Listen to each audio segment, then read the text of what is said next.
This podcast is a member of the Place to Be Nation family. Visit us at placetobenation.com, the only place to be in your pop culture world. PTBN Play. SEGA!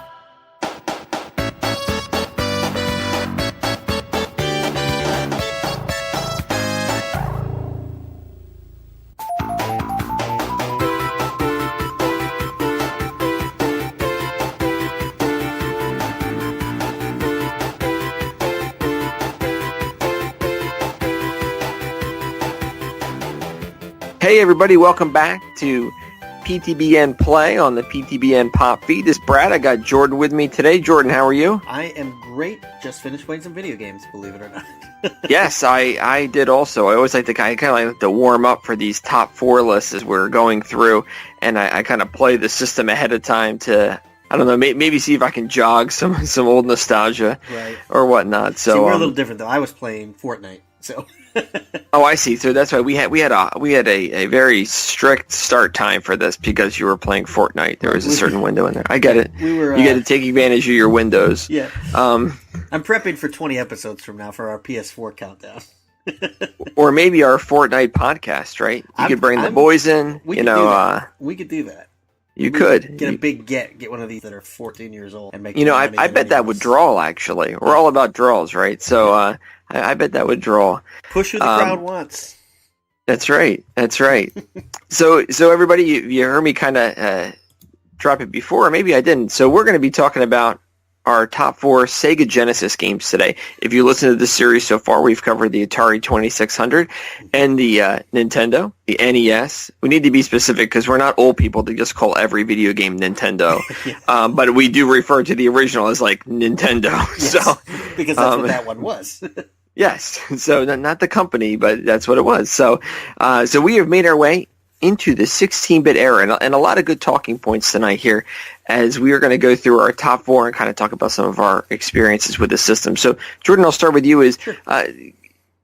When we were kids, it maybe wasn't where like you had both, right? But what was your experience with the SEGA Genesis? And then we'll kind of talk about, maybe a little bit in the Super Nintendo only into kind of foreshadowing our next show. Sure. Well, we wound up with both eventually. But Genesis came first in our house. So that's why I guess I have fonder memories of the Genesis, but I don't know. As we were discussing off air, this list was kind of hard for me to come up with four lists that really stand out above the rest. And I don't know if that speaks positively or negatively. My top two are definitely my number 1 and 2, but after that, my 3 and 4 made the list, but my 5, 6, 7, 8, 9, 10, 11, 12 all could have made the list too. You know what I mean? Yeah. So, and part of it is, as we'll discuss, a lot of these games are available on both systems. But Genesis was first in our household, and so it was our first 16-bit system. So, of course, there was that little blown-away factor to it. Sonic was our first game, and seeing the bright colors and just the speed of Sonic the Hedgehog compared to Mario, which I think was done on purpose, Sure. It did have kind of that same effect of going from Atari to Nintendo, of that, wow, this is crazy. It's never going to get better than this. Of course it did. But, as a kid, you thought, like, this was the peak. This is as good as it will ever get.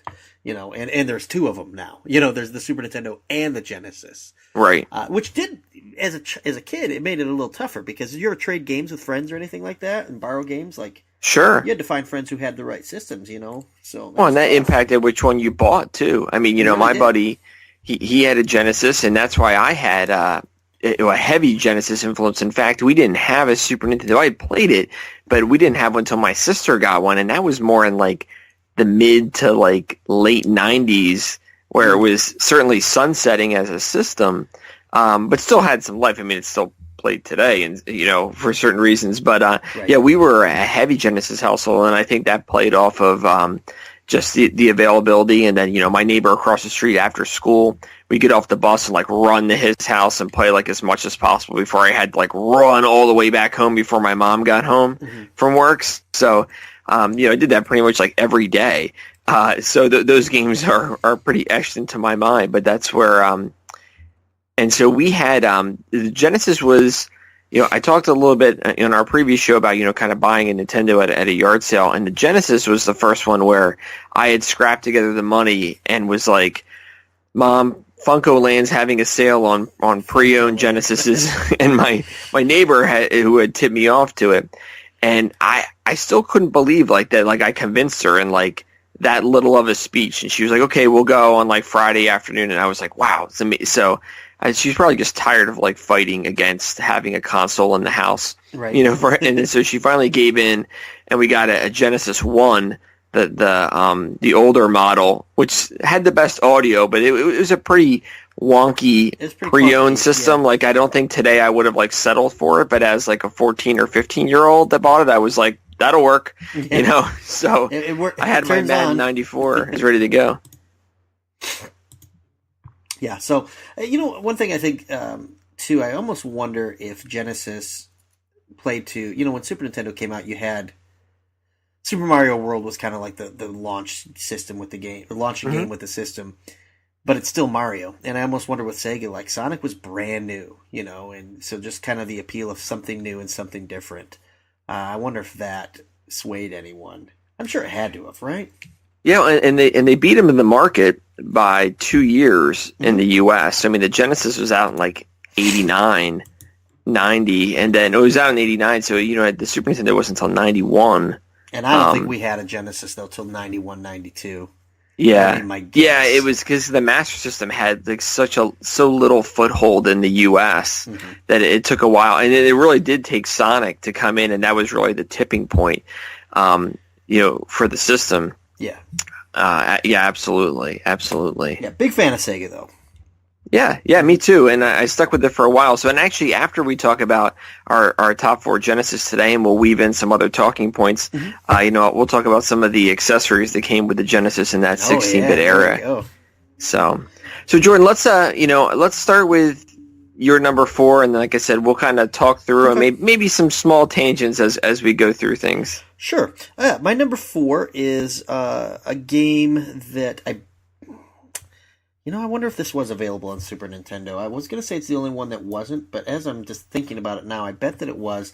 But Genesis had this unique little line of games that were Disney movie properties, and they were all very, very fun, and I chose Disney's Aladdin as my number 4. Do you know offhand if that was available for Super Nintendo? So it was, but it was a completely different game. So that's a great pick because the Genesis version is the better one. Yes, it's the superior version, and that's a fantastic game and a great pick. And yeah, it was actually made by completely different companies. Okay, that had the license for. So it wasn't like like EA's making it for both. It was developed by someone completely different for the Super Nintendo. See, this is what I trust you with. You do the heavy lifting. I mention the name, you give us the history. But yeah, Aladdin was a really fun game, and if I could say one thing that speaks positively about how good of a game it was, that came out where I was at an age where, Aladdin wasn't really that cool for my age group to admit to liking. Like we saw it, but we didn't admit to our friends that we went and saw Aladdin. But we proudly played the Aladdin video game. It was a good game. Like, I'm going to put my neck out because this game is worth playing. I'm not going to hide it when my friends come over. It was an excellent game. It had a great soundtrack, which, obviously was just tunes, from the movie, but they sounded good. And it was a tough game, too. It was challenging. It wasn't, frustratingly difficult like some of the NES games we talked about last week, but it was challenging to the point where sometimes you could get through it and sometimes you'd really struggle, like the Magic Carpet Ride level. It wasn't just simply memorizing patterns. There was some randomness to it that would really make you scream and yell sometimes. But yeah, Jafar was tough to beat. It was just a really good game. Maybe one of the best movie ports ever. Yeah, I was going to say, from a licensing standpoint, sometimes that can mean like the game is DOA. Yeah. You're like, oh, okay, the movie's coming out. They're going to slap the Aladdin license on it. But it's got terrific gameplay. And was a good hit, that's for sure. Yeah, and it's not on my list, but Lion King, very similar too. Yeah, and I want to say maybe Hercules or one other. There was like a trio of them. I can't remember. I think Jungle Book was the trio. Jungle Book. Yep. Yeah, Hercules was PS1. Yep. It was the because they actually released them for if anybody is a PC gamer nowadays and uses good old games GOG.com, they actually re-released those 3 games, the Aladdin, Lion King, Jungle Book trio, excellent, to play on like current, PC gaming today. I do believe, and I haven't got it yet because it must have been an expensive license to bring back, right? Because you're dealing with Disney all those 3 games are kind of in the same vein by the same developers. I remember playing Lion King, and I played Aladdin a lot. It didn't make my list. I didn't have it, but definitely was better on the Genesis, and that's a really cool pick. Yeah, we had a lot of fun with that one. How about you? What's your number 4, man? So my number 4 is X-Men for the Sega Genesis, very good and one. So of my honorable mentions. Yeah, so this is a last time when we talked about Nintendo, it was kind of like new experiences or things you wanted to find in games, and so in the early 90s, and I've made this talking about before, is like kind of X-Men was kind of like in that like Hulkamania stage of like comics, and so like everybody knew the animated series, and we just wanted to play the games, and the Nintendo games sucked, and so but we played the arcade X-Men game, which was a beat 'em up, 4 players at a time, just like the Turtles games, and really cool. And so to have like a home platform 16-bit was like, wow, this is going to be it. You can switch between all the X-Men. They had, they had their mutant powers, which is weird because you had to turn them on and it drained their health. But I mean, it was a gameplay aspect of it. I'm not sure, how realistic it was, but so that was another thing where it's like you imagine like how great could this game be. And I remember playing it at my friend's house at first, and eventually I had it too. It was challenging too, and I remember when we had done a 16-bit show a couple years ago. I had gone back and played it before, and I was like, wow, this game is still really hard from a platforming standpoint. It wasn't maybe as smooth as what you would like it to be, but the graphics were cool, and everybody was in there, and it was just kind of mind-blowing on like what the possibilities could be for a comic license in a game. Right.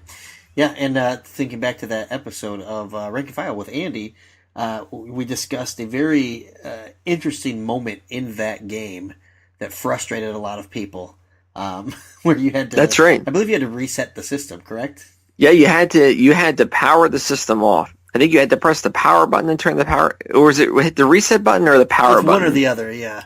Yeah, it's one of the things that makes it essentially like impossible to emulate in those sections because you need to have the actual cartridge in the system to be able to do that for the cartridge, so it tricks the system and puts it back to where it is.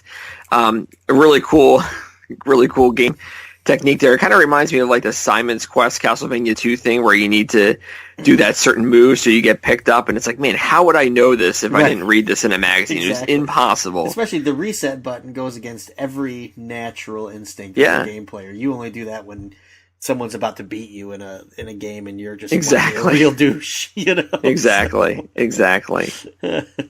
Yeah, that's a good So game. X-Men was my number 4, and that there at the time. So again, with licenses with 16-bit, there were different X-Men games for the Super Nintendo, but not like a straight just X-Men. This was a Genesis only game, kind of hitting right in where like it's at its initial big popularity in the U.S. there in like the early 90s. Yeah, you mentioned it just briefly. If we venture out and do an arcade game countdown, I think the X-Men may have to make my list. It would make mine. It was so good. That and the Ninja Turtles, and honestly, the Simpsons, all 3 had really good 4-player beat-em-up games in the arcade. So and they, if you're listening and thinking wistfully of these two, and they remade them all for the last generation systems, but due to licensing, you had a very short window where you could buy them online. They were download only. So I remember like I have Turtles for the 360, the arcade game. Oh wow. And I have the Simpsons arcade game for the PS3 when they re-released that. It was a short time only when it was available. And they actually had X-Men out there too. And it's one of my... It's kind of dumb to say, but it's like one of my biggest gaming regrets is that for some reason I was like $9.99, and at the time you had to buy like points. Nowadays we just put it on our credit card and don't even think about it. But back then I was like, I'll get the point. I want to use my points for this, and I never got it. And man, it's such a regret because I really wish I could go back and play that game on a home console, and I don't think it'll ever make its way back. So probably not. So that was X-Men. That was my number 4. What is your number 3? My number 3 is also hero related. I guess I could call him a mutant because he is a guy by the name of Earthworm Jim.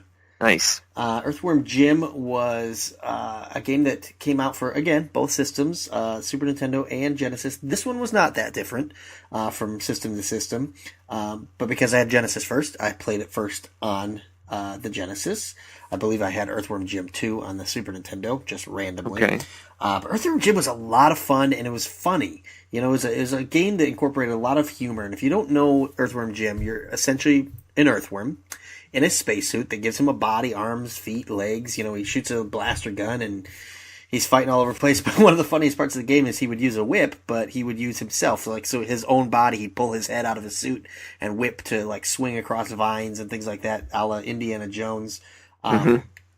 But beyond the humor, it really is a fun, interesting little game, you know. There's a little bit of puzzling to it, you know. You have to figure out, like, you got to whip this cow here, so later on in the level he'll fall down to the ground and crush this guy. And it's not just your simple, basic side-scroller shoot 'em up. It kind of like Contra last week, where some levels are side-to-side, some levels are kind of an up-and-down space chase and things like that. There's underwater levels. Just a really creative game that I had a lot of fun with. And I don't think I ever finished Earthworm Jim because it was difficult. But it was a very successful game. Spawned a sequel, of course. There was a kids' cartoon show. I remember the cartoon, yeah. And it all started, for me, with SEGA Genesis and Earthworm Jim, a game that we just randomly got. You know, that's the fun thing about games back in the day, was you had the money to buy a game, and you were going to go and just look at the wall of games, and you didn't know what you were going to get. You know, now, like, I plan this in advance. I know when a game comes out. I know exactly what I'm getting. But back then, it was like, I'm going to get a game this weekend. Which one? I don't know. And Earthworm Jim was one of those random purchases for me that I ended up really, really liking. Maybe we could do a show on ones that we ultimately regret. But right. This one Our worst purchases. Yeah, I took it home and played it a little bit. It's just a really excellent, fun game that I think still holds up too. I'm sure it's probably available somewhere on some sort of port or online system. But very, very fun. Yeah. So great graphics, right? Yes. And to your point about being like appealing, I remember when I got my Genesis, that game was like all the rage. Oh yeah. You know, again, it was loud in the sense of lot going on. Mm-hmm. He was a charismatic guy, which fit with Sega. But again, it was on Nintendo too. But I always associated with Sega, and I was actually surprised older. I'm like, I didn't realize that was on the Super Nintendo. I really thought it was an exclusive IP, which I guess shows to the marketing and branding, or again, the bubble that I was in. That I remember that was a huge hit, great graphics, challenging again. So like as a platformer, puzzle platformer, I would call it a puzzle platformer, I think, to your point, with some of the different things you had to do. You know, the controls would probably be challenging or feel a little wonky today. I remember kind of being like, you're kind of like floating and like I'm jumping and pulling back and trying to shoot and all this stuff. Yeah, it was so tricky. It had some challenge to it. Mm-hmm. It definitely did. Some of it intentional, some of it maybe just limitations of the system. Sure. Yeah, it definitely pushed the, I thought it pushed the blast processing and the 16-bit Sega Genesis. And you actually they did release it for PSN for the PS3. I actually have it. And every time, like, you highlight, like, if I scroll through my games, he yells, like, his groovy real loud, so it always, like, scares me.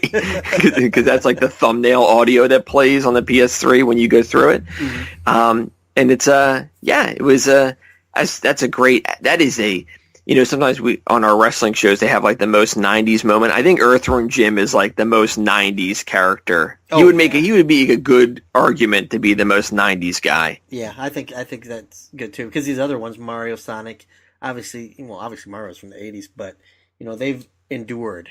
They endured. Earthworm Jim did not. He's still in the 90s, I think. Yeah. Do you remember the princess that you had to save? Do you remember her name? Oh, something toilet related, right? Am I wrong on that? If I'm correct, it's Princess What's Her Name. Oh, that's funny. It had a lot of tongue-in-cheek humor that probably as adults we'd appreciate even more today. Yeah, that's a game maybe if I revisit it now, I'd probably catch stuff that I totally did not understand at the time. Yeah, I may have to do that later. That's a good idea. That's a great choice. Yeah, I like for a number 3. I definitely think it stands out. You talked about how a lot of them may muddle together. That one is definitely one that stands out for me too in the 16-bit era. Yeah. How about your number 3? So my number 3 is, you name dropped it earlier, but it was Sonic the Hedgehog. Oh, okay. And I thought about which one I wanted to go with but I think it was just, the first one was just so mind-blowing to see on a big TV. And I say big, but not relative to the TVs we have today. But, that jump from 8 to 16-bit, it felt like it was more than that. Even though we had seen Mario 3, this was fast. Yes. This was loud again. Like I said, like big sprites. And it was just mind-blowing. It really felt like, wow, the Genesis is such a great machine. How could it get better than this? Really good platformer. And it was, I think it was challenging, but I got pretty far in it, and so I think it had a good difficulty curve to it.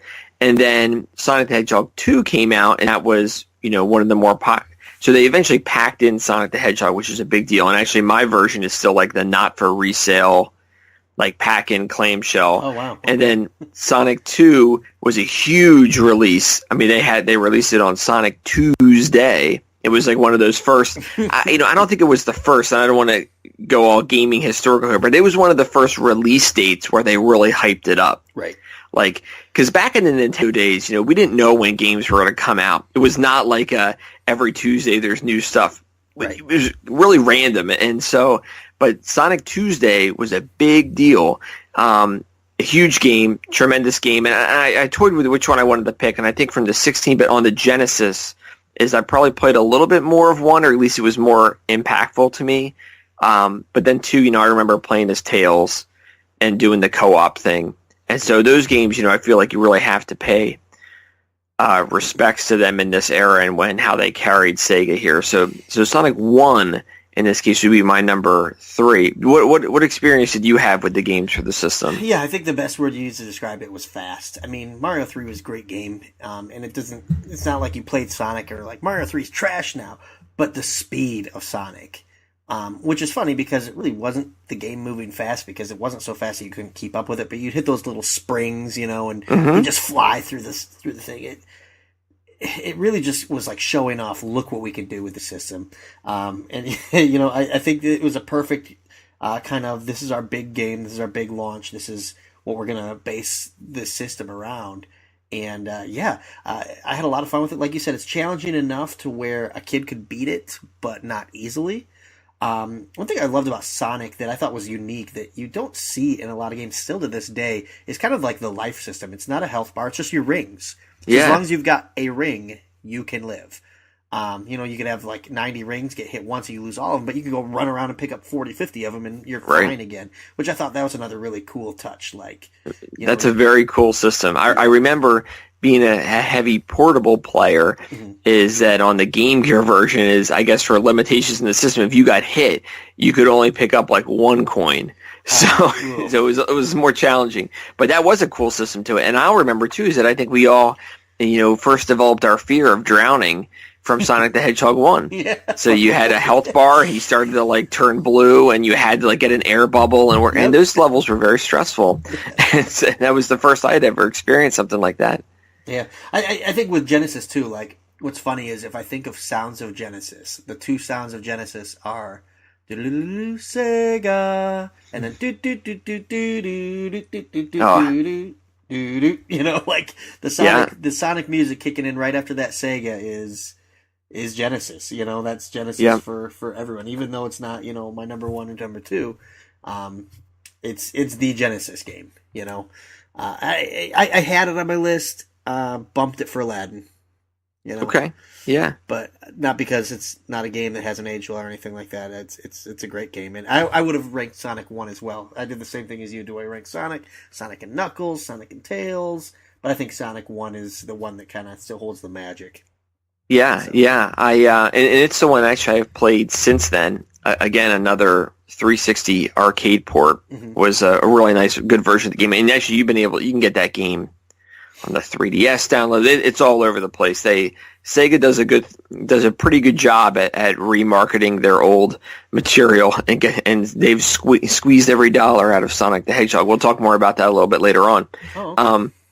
But so for Sonic 3, I never played it. I have it, and I'm trying to figure out when I got it, but I don't remember ever playing it. And Sonic and Knuckles, like I remember thinking how cool it was. It was Sonic and Knuckles is, you put that, it was a different cartridge. You put that thing in, and then you could put the game on top, and you could go back and play like Sonic 1 as Knuckles, which is a really cool achievement at the time.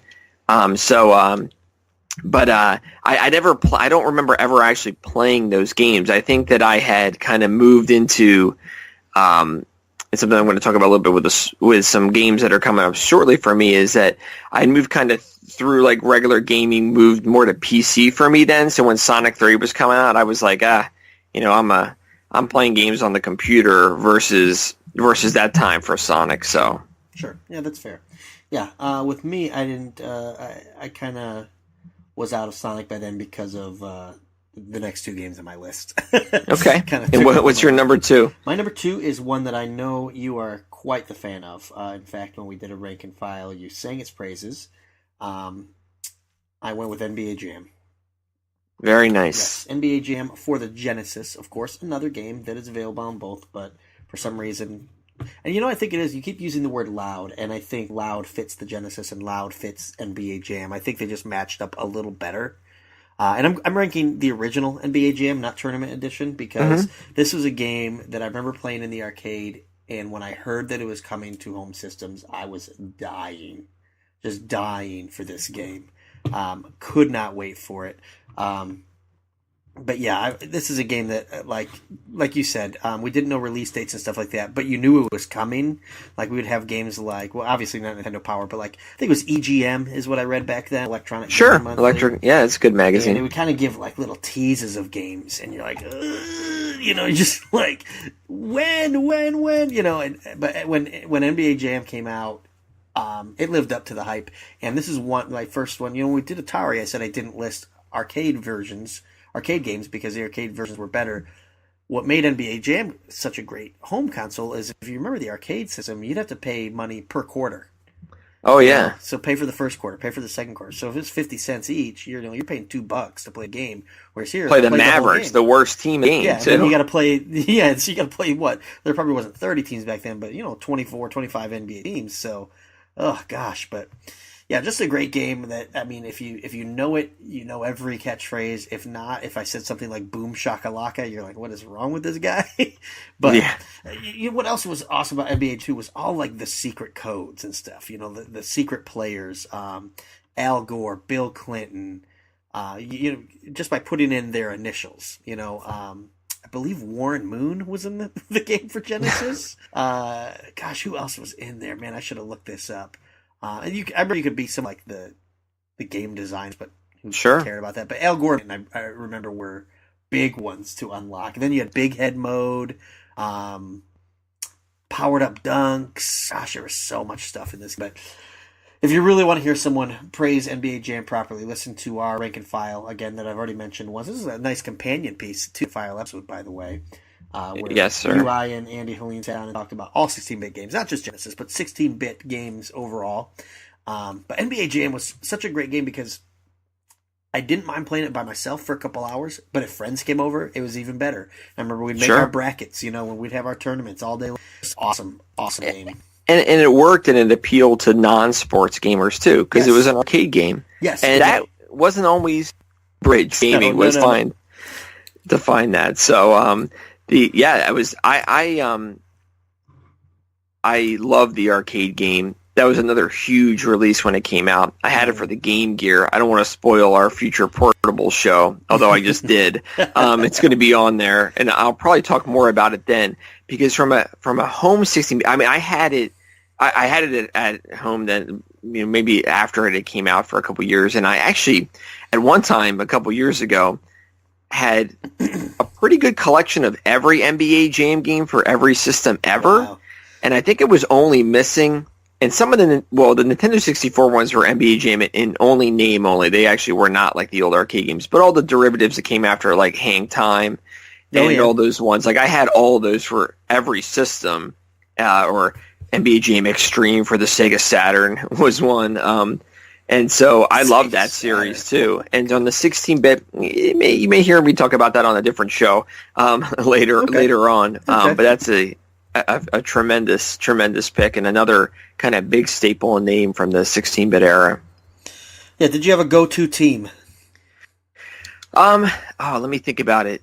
Seattle Okay. was one that I played. Oh no, and then I think I'm trying to think. Gosh, it must have been Charlotte too, right? Was with Larry, and you could be. I think Muggsy was an option.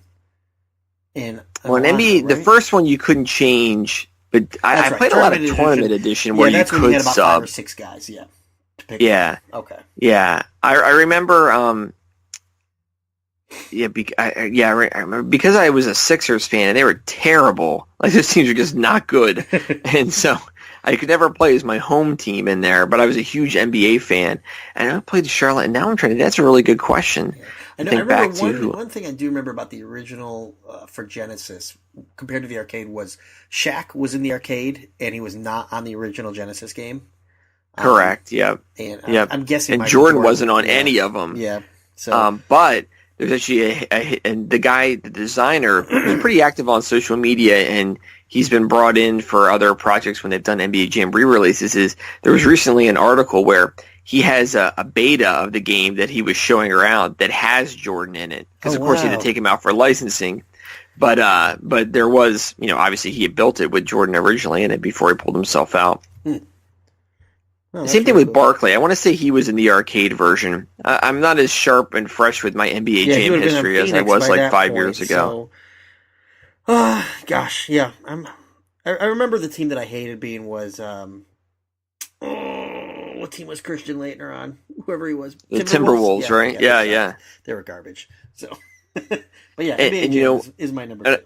When I mentioned the Mavericks too, was that the whole crutch of the single player game was that you had to work your way through from number 30 or however many teams there were back then, 28 to number 1. So you always had to start the same, and you could save. They gave you codes, and you actually you use your initials, right? So it saved your progress on the home console. So that was cool, but the game was challenging too. Yeah. And so you had to start, but if you played in the arcade, you had to play like the freaking Mavericks every time, and you keep chugging quarters in. So unless you were playing somebody else, yeah, it was rough. Mavericks, ugh.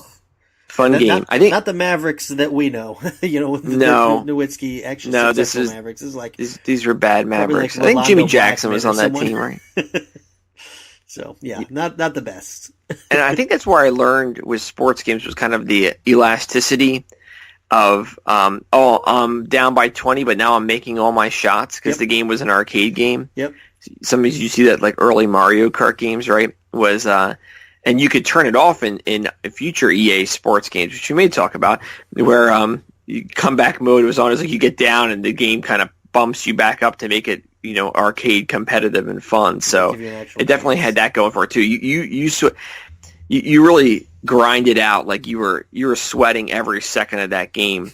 That's for sure. Yeah, great game though, and I knew you would. I knew you're a fan of that from our previous conversations. So yep, for sure. I was thinking it might even come up on your list. I don't really know, but we'll see. It's not on my list for Genesis because I was saving it. So got it. Perfect. But my number 2 is going to be NHL '94. So sport. So yes, the Genesis for me was we talked about with Nintendo and kind of our. I was a big sports game player, and so that was where I was recreating everything that I watched or read about in the newspaper. And so the 16-bit era was just this is what I did. And so when I went back to look at my list, what made it challenging was that I really played sports games like 95% of the time. Mm-hmm. So if you wanted to do a top 10 just sports games, like I could do that in a second. And so whittling down for this list made it hard, which is why I split things up over other 16-bit systems that I may have played it on. But NHL for me was, so 93 was really the first one I had played. And, I knew the game, but I didn't really know a lot about it. It was much more in the basketball. We didn't have cable, so I didn't really watch the Flyers that much. Mm-hmm. But when like Lindros came along, like I got really into it. And as I got older too, right, so it was easier to become more accessible. Let me learn about this. Let me stay up later and watch this or, read about it in the newspaper. And so, but this game was I kind of fell in love with the game from there. So I'm not as into hockey today as I was like 15 years ago. Sure. But this was the companion to the Flyers in the 90s that made this game for me. And so 94 was no season mode. It was still playoffs only. You had one-timers. You had a great roster. You know, it's the game that they remake with new rosters nowadays. I have a cart, a retro cart made of the NHL 12 rosters that I can play on the SEGA Genesis, and it has all the games. They hacked it, like we talked about with Tecmo Super Bowl. And so 94 is the game that they tweaked all the gameplay on and tightened it up so it was more realistic. And I played that game. I'm pretty confident. The one downside to it was that if you were a bad team, you skated slow. Yes. So that was like not good, right? Because that's not realistic. Right. But so you never wanted to play as Anaheim, who was like an expansion team, because they were just dreadfully slow. Mm-hmm. But the better you were, the faster you skated, it seemed, or the faster that you had more agility. And so, but I think I played through. I played through the Cup with maybe like 90% of the teams in that game. Yeah, and that was the challenge, you know. Yeah, that was the challenge. It's like, all right, I'm going to go through as the Islanders now, right? You know, and you know, you would lose some in there. It would be close. You know, I remember, you know, Pavel Bure and Teemu Solani, who is now retired, but Jesus, like 5 years ago, he's still going. And you remember playing as him in that game as like a rookie on Winnipeg, who's back now as a franchise. Yeah. So, and so 94 was I think just that sport, like through that system, like I said, there's a lot of sports games I could talk about. I played a ton of sports games with non-sports game friends too. You had like your sports talk baseball and football, or like my neighbor had Mutant League hockey and Mutant League football. So like he wasn't into sports, but like he was into that stuff. So we could play those games, which were cool. But sitting down to just kind of play this even solo a lot, like 94 was my jam. Yeah, it was a good sure, game. so. That was on my honorable mentions as well, for a lot of the same reasons you listed. And what's interesting is I was never really a hockey fan, but man, I love this game. Right. Which is funny because I grew up in, quote, hockey town, and I grew up around a great franchise, you know, but don't really care. But yeah, so I have a question that I'm sure you will know the answer to. Yeah. Was it 93 or 92 where it was NHLPA where they had the players' names but not the team names? Yeah, that was up to 93. Okay. So 92 and 93 had just the names, and you could fight. So this is the first one with the teams. Yeah, this is the first one with the teams and the names and no fighting, which was a big deal at the time until they finally brought it back a couple years later. Yeah. And, yeah. You know, everything you said, gosh, it's one of those games I haven't played in years, so I had it on my honorable mention, but I'm like, I can't really think of what to say about it. But as you're discussing, I'm like, oh yeah, I remember that. Oh yeah, I remember that the bad teams were super slow, and it was very frustrating. Gosh, yeah. So this is a fun game that I spent a lot of time with. Didn't make my list because it was fun at the time, but I don't have those like vibrant memories of it, you know, so to speak. Right. But it was a great game. One funny thing about Genesis sports games was, you had a sports game where the cartridge was like almost double the size with a big yellow tab on the side. The EA staple with the big cases and That's how you knew in you some had a cases game for that those could pre-94 ones, they had big cases and big carts to be to kind of set themselves apart. Yeah. You know, my one last anecdote on 94 was that you know in recent years when they would release like their new game, they would call back to it sometimes. Some games they would have like an old version of the game on there, or they could have NHL 94 like control mode. And so like, okay, pass and shoot were just two buttons. But what always bugged me was that they never brought back like the A button was kind of like your flip. So you could flip it down the ice. And look, I always played with offsides on because that was part of the challenge, even in the game today when you play, is that one, you're going to play aggressive, so you're going to draw a ton of penalties. So you're pretty much going to be playing 5-on-4 when you're the man down, which makes it pretty even against the computer. Mm-hmm. But I always kept offsides on because that also made it pretty challenging. You had to play like legit and set up plays and stuff, and you could do one-timers. And so, but that flip button, just to be able to clear it on a power play or to just scoop it ahead of whoever. Like, I always thought that was so cool, and they never emulated and brought that back to the game. Even when they mocked the controls and brought it back, they never did it. And I know the Super Nintendo version, had that too, but...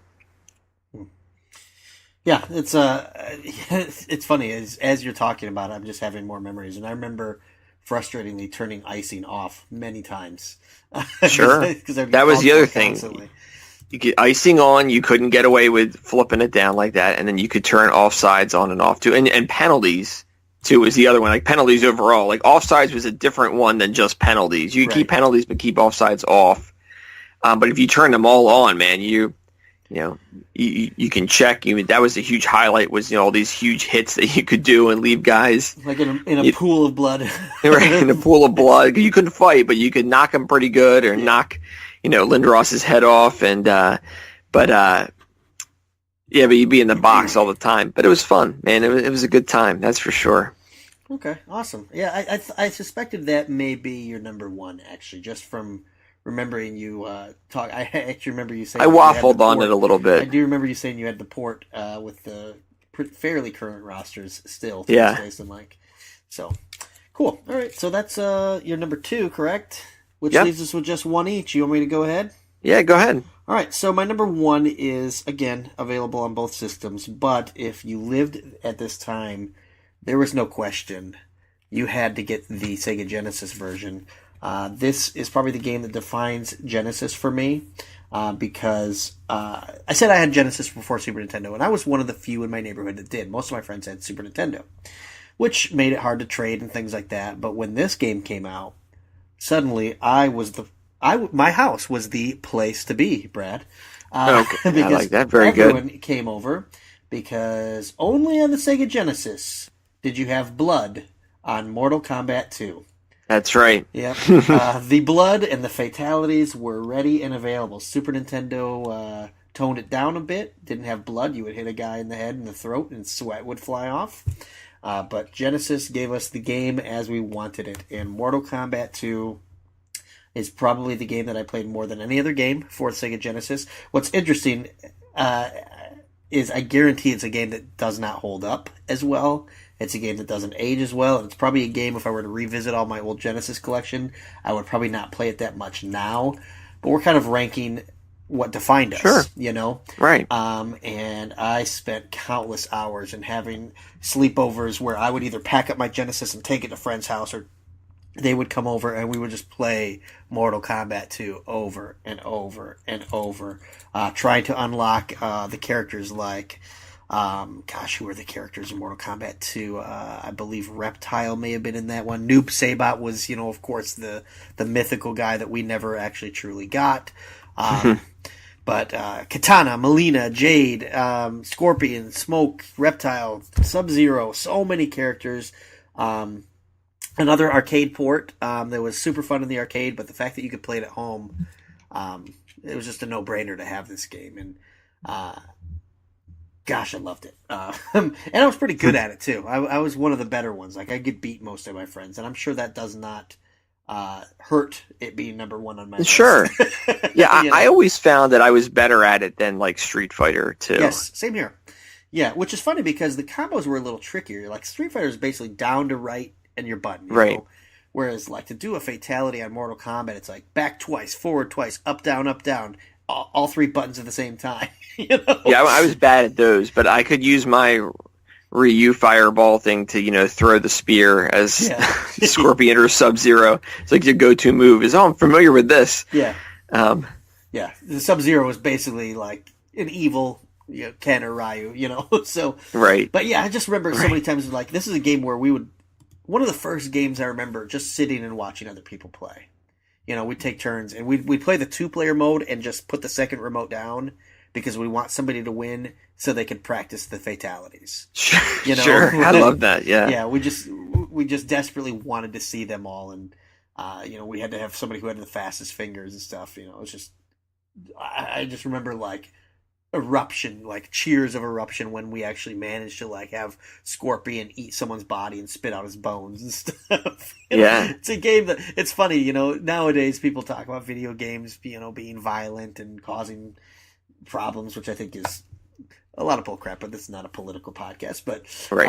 I would agree with you, but... Yes, exactly. But, I mean, I'm sitting here thinking, when I was in 7th grade, I played a game where you punch someone in the chest and rip their heart out of it. So, They've been here for a long time. On the same system that had Sonic the Hedgehog, so. Right. But yeah, Mortal Kombat 2 is, to me, the very definition of a game that defines an experience. Because it's, again, as I said, it's not a game I'm dying to ever play again. Because I think it might just ruin it for me. You know, it might just ruin the memory. So it's almost kind of like, I'm fine with them being in a glass case by themselves forever. Sure. So. Now, have you played any of the future iterations? Any of the ones that have come out for PS4? Yeah, the PS3? most recent one I played was the one that had DC characters as well. Yeah. And they're still I think it was DC versus Mortal Kombat. Yeah, they're fun. They're so advanced now, you know, like the combos and stuff are so much bigger than anything I could do. And I think the fun of Mortal Kombat was sitting with other people and playing. And, you know, at 38 years old, it's a little harder to get a bunch of friends over for a sleepover.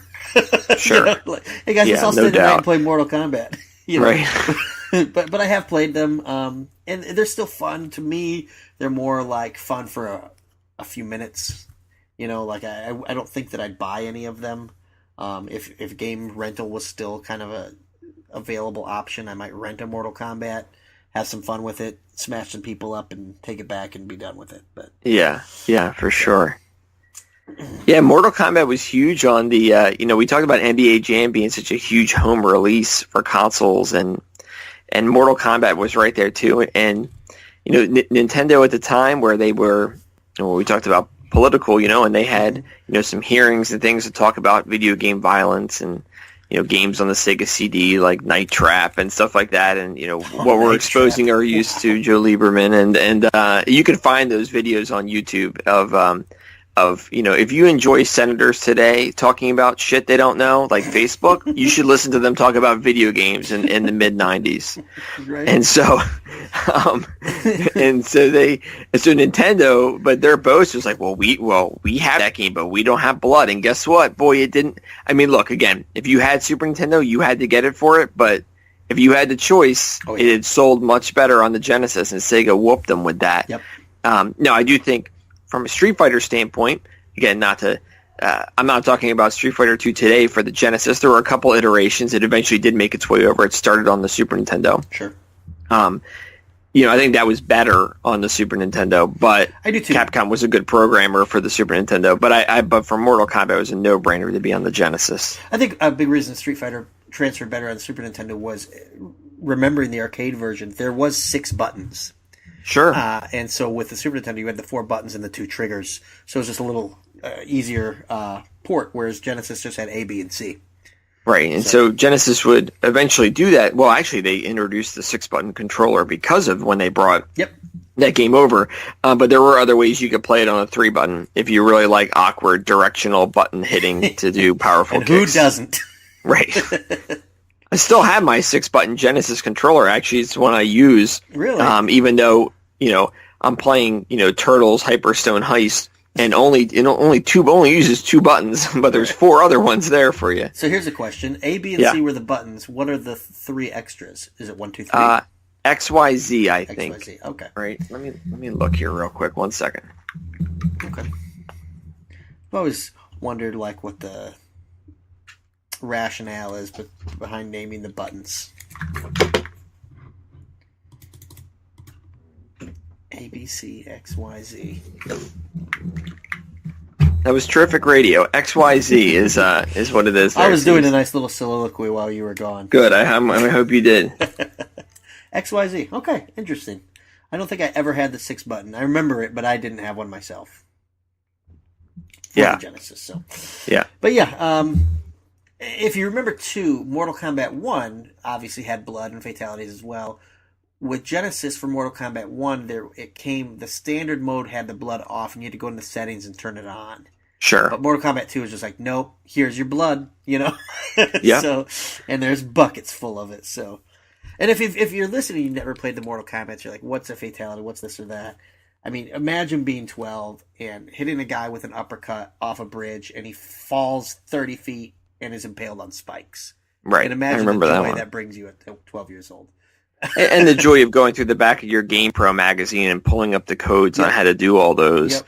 And again, you had to win the match, and then you could do the fatality. So there was You got the gameplay in, and then you had that cool kind of extra step, and it was huge for the time. Yeah. And it was a decent single player game too, because you had to go enter the tournament, and there was some story mode to it. You had to fight Shao Kahn, and Goro was part 1, but gosh, I believe his name was Kintaro in Mortal Kombat 2.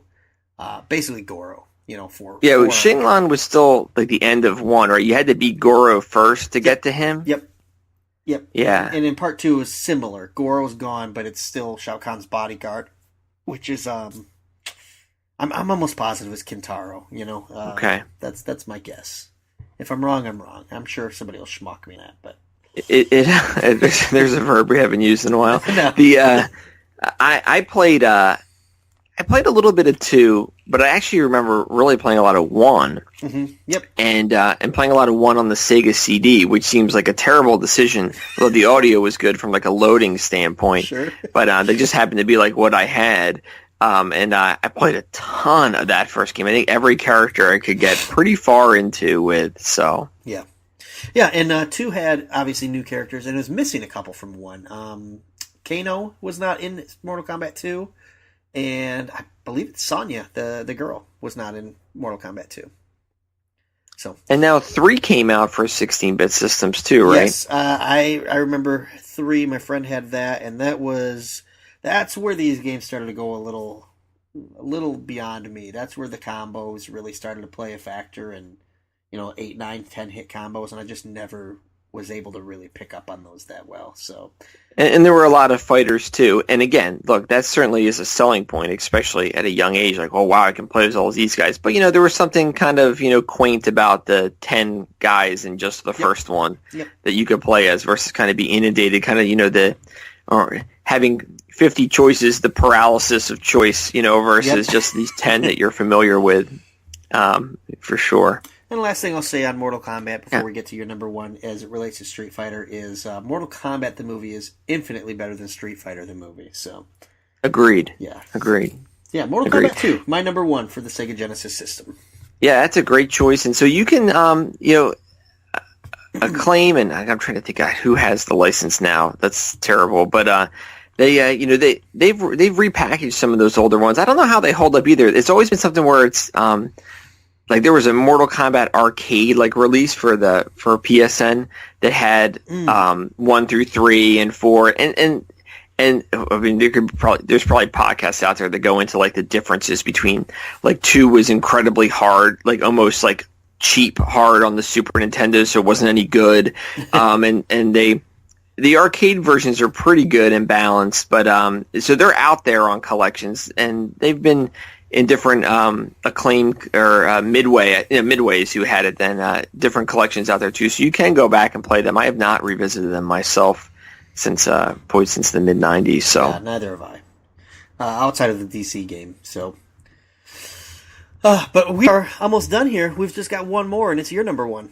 Yeah, so my number 1 is, so I talked a little bit before about how I was really into PC games at this time, so it was kind of once you played games like Doom or Wolfenstein, and then you would go back and kind of or really RPGs too. So it kind of hinted at on the Nintendo episode where they would bring games like Might and Magic to the Genesis, but it was so much better on the PC. Why would I ever want to go play these games on the Genesis? So I mainly just played sports because those games weren't as good on the PC or as supported.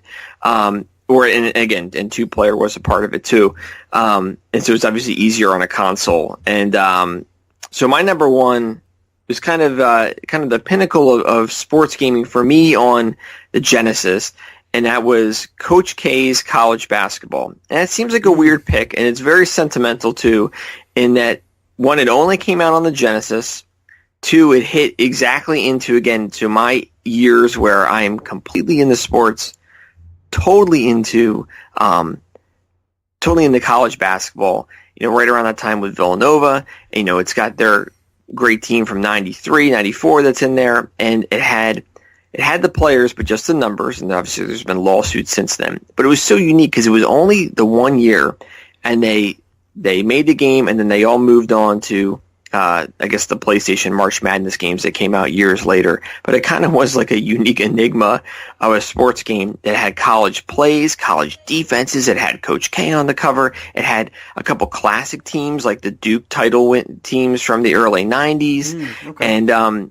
And you could see like, oh wow, there's Cherokee Parks. Like I know who these players are. They just have the numbers, you know. And we played that game. I took my Genesis to college with me before PlayStation came out. Well, before I got a PlayStation, it had been out. And that was a game we still played. And then it was a game that still, even years ago, I would break out like every March, just sitting in my office and working from home and be like, I'm going to play college. I'm going to go through with Tim Duncan, who for the longest time was like the last active NBA player that was in that game on Wake Forest. And you could play a full season. And then you would go on to the tournament. And I remember playing like full seasons and never being able to beat Arkansas in that game. They were the number one team. And so you'd have the same sting of like watching a season and losing in the watching your team on TV lose, and you're like, oh my god, I made it to the Elite Eight in this game and I lost, and now my season's over. And so it was really impactful for me, and it's still probably, I would say, my favorite game. And so and that's really where kind of, like I said, I played a ton of sports games on there. I forced a lot of friends to play sports games, and you know what, looking back, I apologize for that. To my non-sports buddies that were like, do we really have to play Joe Montana's Sports Talk 2 or Sports Talk Baseball or whatever it was, it's like, I'm sorry that you were a good friend, right? We teach my daughter, to let your friends pick. And so but looking back to that, and that's where Genesis kind of comes into me. It was just like I said, so much of my percentage of the time was sports games on there. And I'll talk about them a little bit some other ones when we get to our honorable mentions. But and that's really kind of peaked into with Coach K college basketball for me. Yeah, this is a game that I've never played, but I long for the day when another college basketball game comes out.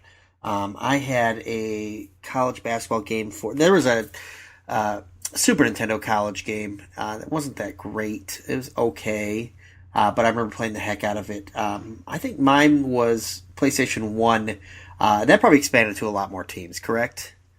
Whatever. Yeah, they eventually... I had all of NCAA Division 1? Yeah, eventually like the PS2 games, like NCAA 2K, whatever, up through 2K8 when they stopped making them.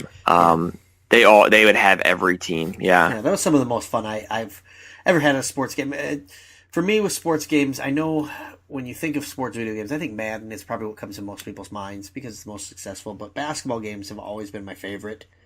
Same. I mean, probably because basketball is my favorite sport, but I just think they play the best as well. I think they play in a way the most realistic, and I like the career modes as well. So this is a game that's just, I guess, out of my window. I never had it. I've heard of it. I've never played it. So I don't have a lot to add to it other than I can echo the sentiments of, playing a whole season. And now, who was like the bad team on there? Yeah, it's tough, right? Because they picked 32 teams during the game, and then there were some licensing issues, which like North Carolina and Georgetown weren't in the game. Oh. They wouldn't lend their license to it, which stunk because that was like Stackhouse and Rasheed Wallace and Allen Iverson. Oh wow! And so, so like the worst teams in there were like probably like Cal. Let me think. Some of these other bottom ones. Clemson was in there, I think. Because my thing was always, I'd like to take those teams. Right, that was part of the fun. Yeah. I did that with football. When we get into future shows like NCAA football, I would be like, all right, time to play my Temple Dynasty. Yeah. Like whatever game it was. I think it might have been 2007 college basketball that I played the most. For whatever reason, I'm a big fan of Middle Tennessee State. Like, that was always the team that I just took. Like, that's how I learned what they were through video games. Exactly, so. Yeah. I would never know that that's a university. You could just make up a direction and a state and an ending, and I'd be like, yeah, that sounds like a real college. Yep, But yeah, I loved the experience of taking that team and beating the Dukes and the Carolinas. So, yeah, and I can only imagine, and I was in my 20s at that point. I can imagine if I was, significantly younger, the fun that would have. So sure. Yeah, I wish I could add more to that game. I've never played it though. So well, and I kind of I'll segue a little bit with other college games. So like I was really close to putting. I didn't want to do all sports, but I was really close to putting like college football on here too, because that was College Football USA 96, which was the EA college football game when they moved from the Bill Walsh name, that had every team in it. So that was where like incredible. I learned like where those teams were and what they were, and you would take them through, and they would be terrible, but there was so much play time, and that was really close to me having in here. But I wanted to talk about kind of replayability and what I've still caught up with, and and hoops being a favorite. But those college football games, I loved doing that in the 16-bit era. Yeah, that was a lot of fun. I haven't really. I think NBA Jam is my first sports game that I've listed, but I've always been a sports game fan. I know when we get to Super Nintendo, I know one sports game that is getting listed. I won't reveal that right now. Right. But it's funny, as I get older, sports games are more influential. So when we get to PS2, 3, that's where you're going to see a lot of heavy sports on my list. Probably. Okay. We'll see when we get there, but. One of my favorite parts of these shows is talk about our honorable mentions, man. Yeah. So, let's do some name dropping. What are some other names that were close to your list you have memories of? That we already talked about. NHL 94 was on my honorable mentions, as well as X-Men. But a couple games that came real close were Tasmania, which is a Tasmanian Devil video game. Just remember a lot of fun with that one. There was a game that I couldn't list, in all honesty, because I don't remember it enough. But when prepping this list, I kind of Googled like best Genesis games just to see if something like sparks a memory. Sure. And one that did, I'm like, oh my gosh, I forgot how great that game was. It was called Quackshot. It's a Donald Duck game. And your response is exactly what mine was. I'm like, oh yeah, I played that game. And I remember the picture is what really, because he had like a plunger gun. Plunger gun. Yep. Yeah. And I remember I never played it, but I remember, like, again, so we talked about the Latin. This is a good segue, right? So, like, in the later part of the 8-bit eras, and really into 16, it's like Capcom made really good Disney games with their Disney license. Again, they made Mega Man already, so like they had the idea how to make a good platformer, and like Darkwing Duck was like really good on Nintendo, and they had pushed it. And so when they got into the 16-bit era, I mean, they made really good Disney games. Yeah, they did. Yeah, there was another Genesis game that was Mickey, like Castle of Illusion or something like that. Yeah, I'm going to talk about that a little bit more on the Portables episode, but like Castle of Illusion and Land of Illusion are really, really strong platforms. And they remade Castle of Illusion for the PS3 360 online too. Like they remade it. Cool. And I really enjoyed going back to playing that again. Did that come out around the time when that Mickey Paint game came out? Yes, it did. Yeah, because it sounds similar. So yes, that was Epic Mickey was the Mickey Paint game. Epic Mickey, that's right. And everybody at the time really just wanted them to remake Castle of Illusion, and they eventually did for the 3DS, and it didn't particularly get great reviews. But people have always I think it's called Epic Mickey 4. I'm looking at it on my shelf right now. It is. I remember that now. They made it in the vein of that Castle of Illusion because everyone was so nostalgic for those 16-bit platformers that they made with Disney. Right. A couple more I had was Toe Jam and Earl 2. Mm-hmm. Just another, kind of like Earthworm Jim, and like it's goofy humor, but I just think Earthworm Jim did it better, and the gameplay itself was better. Toe Jam and Earl was a little weird at times, a little confusing. That was a confusing one. That was that made my honorable mention list too for just being so unique to the Genesis. Absolutely. It was like a puzzle platformer. Not much of a platformer. You just it was a collectathon, or maybe a puzzle collecting type game. Mm-hmm. And then you would go up to different levels and drop it off. I never got too far into it. That's a game I actually wanted to revisit. And I know the second wasn't that good, but recently there's going to be a third one because that license got sold, and I know that the developer actually is Adult Swim Games, and that's going to be out soon. It's like a new Toe Jam and Earl game. Wow. Interesting. Yeah. I have two more on my list. Okay. One is a game that I don't know if anybody's ever played this, but it was one of those games that, like I said, you have the money to buy a game, you go to the store, and you're a kid, you don't want to walk home with money in your pocket, you want to walk home with a game in your hands. And I picked up a game called Pigskin Footbrawl, which is... That's funny, Did you play that one? You know what? I've never played it, but it's like Jerry Glanville's Pigskin Football. Wasn't it like Vikings and stuff playing? It's like Vikings, and so like you hit each other with weapons, and there's trap doors, and just goofy. It's not real football, but it's it's just mash buttons, kind of like we mentioned earlier. It's like a sports game where non-sports fans would play it. Yeah, so it was like a Mutant League Football, made by someone else. Obviously, Yes. It wasn't an EA game. Mutant League was actually EA. Yeah. They just skinned their Madden game to be that. But I remember Pigskin. I never played it, but actually, it's funny. I got it in like a lot of sports games. Oh, okay. Years back when I was reviewing them, and I actually just not to put too much of a timestamp on this, I'm actually selling it, and the lot should go today on eBay. So it is one of them. It actually mine's not in great shape, but it's complete. But it actually holds some value, like in like the $20-$30 range, just from a rarity standpoint. So interesting, cool. And the last game I'm going to mention is it's interesting. Interesting how this has worked out. We're in our third episode, and every time I've told a story about my dad, and I never realized the connection my dad and I had with video games, but my dad's, probably his all-time favorite video games were Castlevania, which we talked about last week, and Michael Jackson's Moonwalker for the SEGA Genesis. Nice. You remember last week I said my dad kind of kept up with us, and then he just stopped at Genesis while we moved on. Michael Jackson's Moonwalker was like his game that he played over and over, and it's actually not a terrible game. It's stupid. I mean, in concept, you're Michael Jackson. You have to dance people to death, to save people, to save like the kids from the orphanage from an evil Joe Pesci. Yes, and none of that's made up either. But it's fun enough. It's challenging. It's not terrible. What I never liked about it was the last level is so different from the rest of the game. Like all of a sudden you're in a spaceship shooting other spaceships. But yeah, that is weird, right? But when I think of Genesis, like my first thought is Mortal Kombat 2 and Moonwalker. Those are the two games that I think of with Genesis. But more because my dad played it to death. I didn't play it as much, but I wanted to just give it an honorable mention there. So that's my near make list.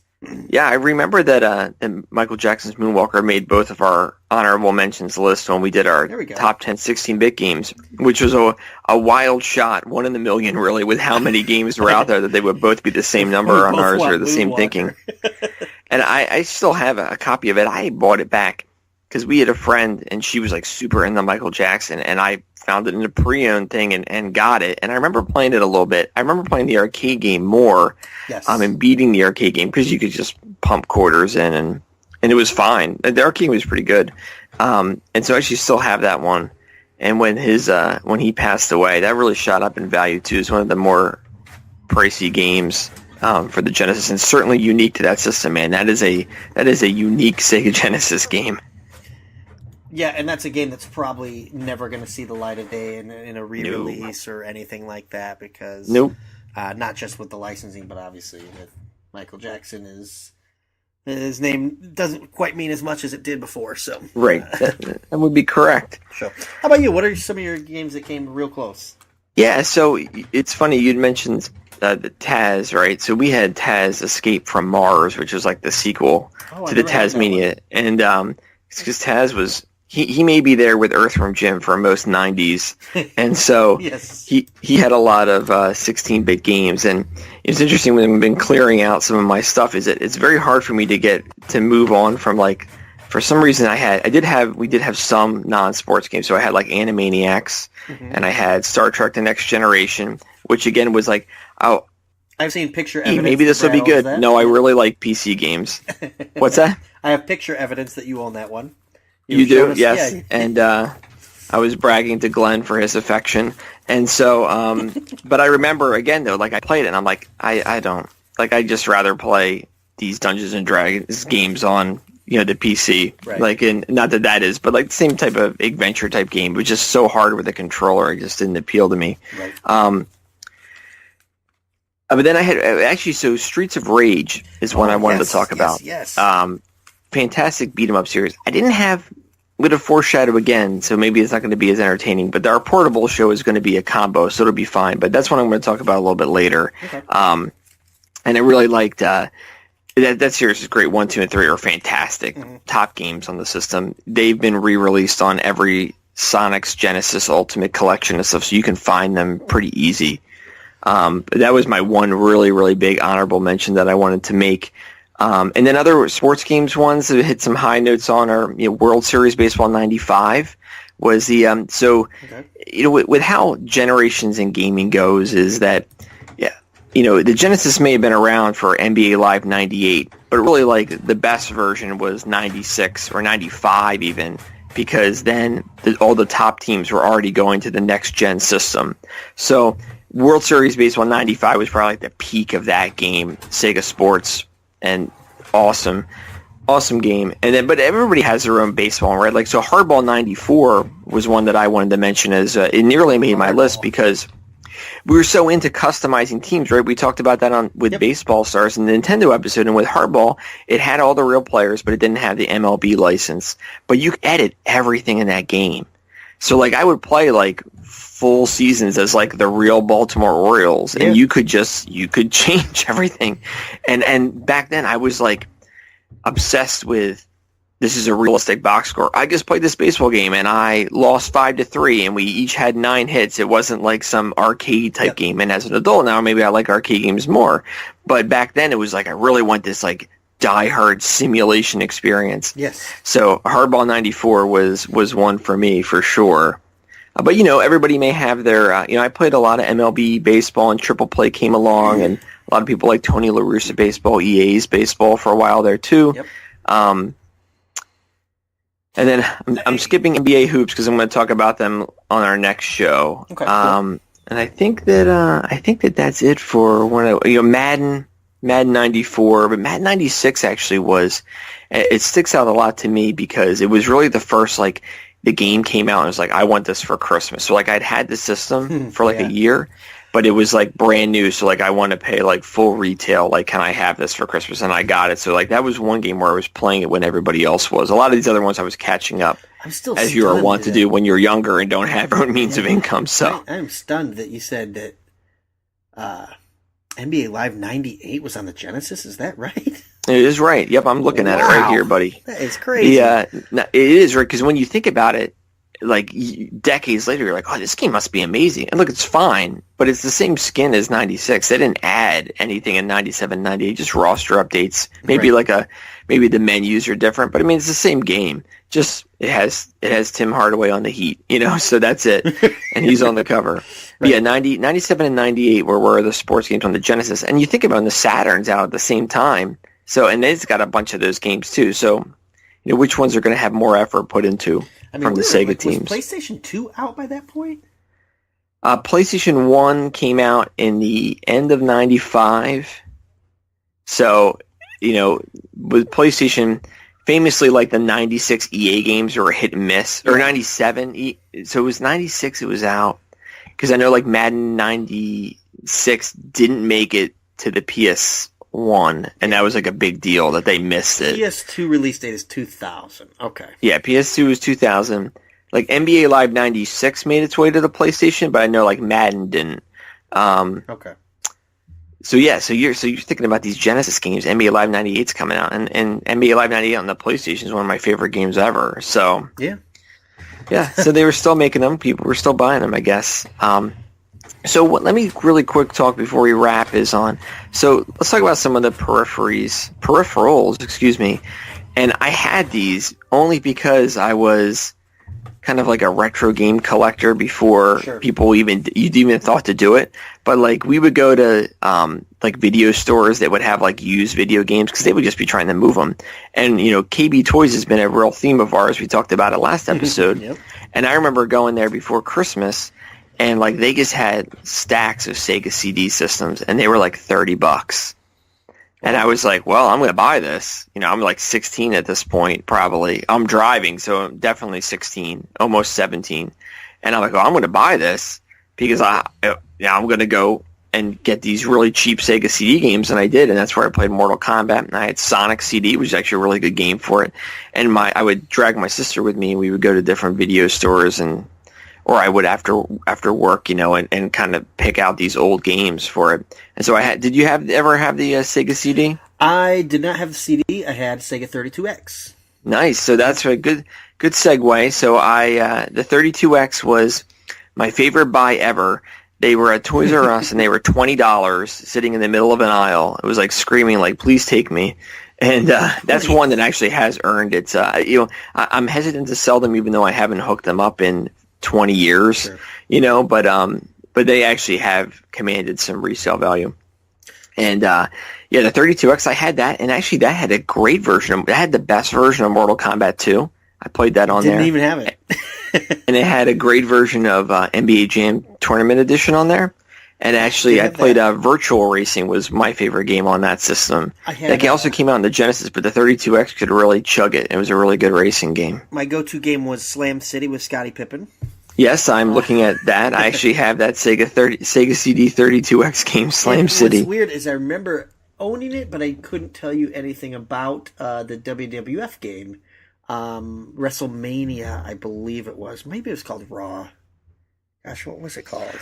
I think Raw definitely came out for the 32X. I remember having it, but I don't remember anything about it. So, very forgettable game, I guess. And one of the other staples for me was Virtua Fighter. That was the first Virtua Fighter game of that franchise was the 32X. Again, this is Sega pumping their own money into their dying system and trying to, you don't need a new console, just buy this thing that plugs into your current one. And if you had a Genesis one, you had to have this special, metal thing to put in so you didn't fry it. And it was a little complicated, to be honest. They don't make, and it's a little flighty. And actually, that cord that goes from the 32X to the Genesis is so expensive nowadays to find standalone. Wow, really? To be able to make that thing work. So it's interesting that there's people out there still playing their 32Xs. It had a small run of them, but I think it was 42 games in the U.S. that came out for it. So, you see, some collectors who may have that as a subset. And there's some games on it, like the Spider-Man Web of Fire game. Mm-hmm. Game commands, $300 complete. Good Lord. If you had it. You just had limited releases, and then people go back and try to get them later. Sure. I don't have anything. I had the Star Wars arcade game for 32X. Oh, that was fun. That was fun. Yeah. It wasn't... Again, I talked about I wanted to play PC CD-ROM games, so the Sega CD was not working for me. No. Although it was cool to play NHL 94 on that system. I had that too. But the 32X had a couple, like I said, Virtual Racing, Star Wars Arcade, the Mortal Kombat 2. It actually did arcade ports pretty well because it was a souped-up, super powerful 16-bit, and it could do most of them at the time. Yes. So. Yeah, that's the only one I had. I did have a friend who had Sega CD, but I don't really. I can't contribute much to my memories there. Well, and the last portable or kind of deviation from the Genesis was the Nomad. So I had a friend who had a Nomad, which was the portable Genesis, where literally was like a brick that you put the Genesis games into, and it had 6 buttons. And I remember playing in his car. And Street Fighter of all things. And, it had a smaller screen, and boy, it had a high price point. I mean, it didn't sell well at all. But I always thought it was ideal, right? Because at the time, you look at releases and be like, oh, this game's coming out for Game Gear. But it's never as good and it's limited, compared to the Genesis version. But here it was a Genesis that you could take that was literally a Genesis. It was literally a portable Genesis. So I did not have one either. From what I remember is that the battery life would just... Oh, it was awful. Yeah, you had to have it plugged in or in a car adapter. You're playing a home console with batteries. Yeah. so it was chugging. It took a lot. That's for sure. Ambitious. We'll give them that. Yeah, absolutely. But it ridiculously expensive. It was at least $200, maybe even more when it first came out. And you're talking about a system that's been out since '89. And at that point, it's people are moving on. They're not looking for ways to dump more money into the 16-bit era. So, and honestly, the Game Gear was not. It's not like the Game Gear was lacking. I don't think as a handheld system. I mean, it was 8-bit, so that was. That's where I think compared to the Game Boy, though, a Game Gear just shines. Sure. So I guess we're leaking into another episode now at this point. It's for another day. Yes. Yeah, so that is our Sega Genesis show. What any other comments you want to make on the system or Sega there in the 90s? Not much, other than I kind of miss the Sega systems. I always thought they were unique in their own way. With Nintendo, it was kind of like Nintendo variations of everything, which is kind of interesting. That Nintendo has kind of taken that mantle of being we're the outlier here. But like as we talked about, the 32X, the Sega CD, the Nomad, these are all things that were just really outside the box concepts that nobody else was doing, or maybe nobody else wanted to do. And I think Sega always tried that, even with the Dreamcast. I mean, that remote, for the sure. Dreamcast remote alone is just such an odd thing to look at. You know? We're going to get to the Dreamcast. Yes, I'm looking forward to that one. That could be a longer show. It's maybe my favorite system of all time. And so that'll be a good one. Okay, that's for sure. So, all right. Well, other than that, I believe we are going back to the world of Nintendo next. Correct? We are, and we are going to make it a little super. That's correct. So, all right, everybody. We'll see you then. Thanks. Cool. Take it easy.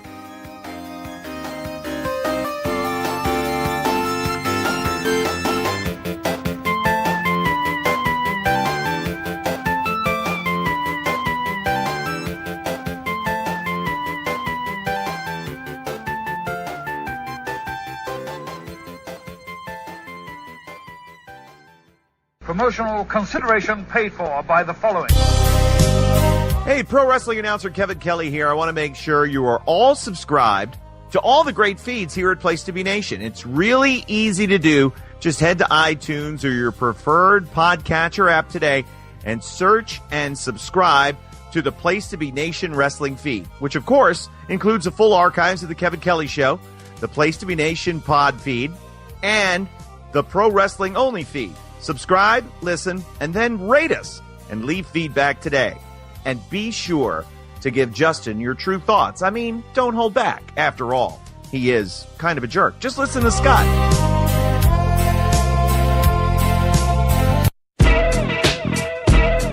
Place to Be Nation's JT Rosero and Chad Campbell here. We want to let you know that we have a ton of great podcasts available to you on iTunes, Stitcher, Google Play, and PlaceToBeNation.com. We offer them to you on two great feeds. On the Place to Be Nation Wrestling feed, we bring you the Mothership, the Place to Be podcast, along with Main Event, Survey Says, the Monday Night Wars, and our monthly pay-per-view reaction show, as well as Jeff Learns Wrestling. In addition to these full-length shows, we also deliver special network podcasts and pod blasts on topics old and new. Over on the Pro Wrestling Only feed, we dive deep inside the wrestling business with a stacked army of experts leading the way. The feed features potpourri shows such as This Week in Wrestling, Greetings from Allentown, Match of the Week podcast, and the Military Industrial Suplex. We also have shows that focus intently on certain topics like Through the Years, Worldcast, Strong Style History, Strong Style Story, and Mount Olympus. Plus, the feed has the full archives of legendary shows like Titans of Wrestling, Where the Big Boys Play, Letters from Center Stage, and Letters from Kayfabe, plus much more. And on our very popular Place to Be Nation Pop podcast feed, we offer such great shows as Talkin' Pop, the Glenn Butler Podcast Hour Spectacular, NBA Team, PTBN Play, Sunday Groove, Breaking Balls, and Lucha Undead. As well as a veritable podcast heaven for comics fans. With the hard-traveling fanboys, Sellers Points, Todd Weber's Conversations, Geek and Sassy, and Marvel Age podcasts. You can find all of these current shows, plus archives of our past podcasts, including The Kevin Kelly Show, as well by subscribing to both feeds on iTunes. And while there, be sure to rate and leave feedback today. All these shows, plus others, available at PlayStation.com, where we cover pro wrestling, sports, movies, comics, plus in-depth stretch projects and more. Be sure to support our site by using PlayStation.com/Amazon when doing your online shopping, and download our free PTB Vintage Vault Refresh ebooks via the links on our site. We also want to thank our friends at Boneheads Wing Bar in West Warwick, Rhode Island, and Fall River, Massachusetts, and thehistoryofwrestling.com. Be sure to follow us on Facebook, Twitter, Instagram, and Tumblr as well. PlayStationNation.com, the only place to be in your pop culture world.